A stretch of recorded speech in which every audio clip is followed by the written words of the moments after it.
Ever need to convert a flexible array list into a fixed-size array in Java? It's a common requirement, especially when you need to pass your data to older methods or libraries that only accept arrays. In this quick guide, I'll show you the standard, efficient way to make this conversion in a single line of code. But before we dive in, if this video helps you, please don't forget to like, subscribe, and share it with another developer. Alright, let's start with what we have on screen. A simple array list of strings called petInList that we want to convert into a standard string array. To do this, we'll use the toArray method, which is built right into the ArrayList class. This method takes one parameter that might look a little strange at first: new string 0. It's important to understand what this does.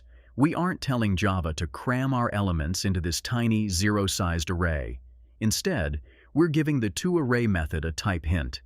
This parameter simply tells the method, "I want you to create a string array for me." The method then automatically allocates a brand new array of the perfect size to hold all the elements from our list. So, let's store the result in a new string array variable called petInArray. To prove it worked, let's print one of the elements from our new array. We'll print the element at index 0. And there it is. Dog is printed from our newly created array. And that's all there is to it. You've successfully converted an array list to an array in Java.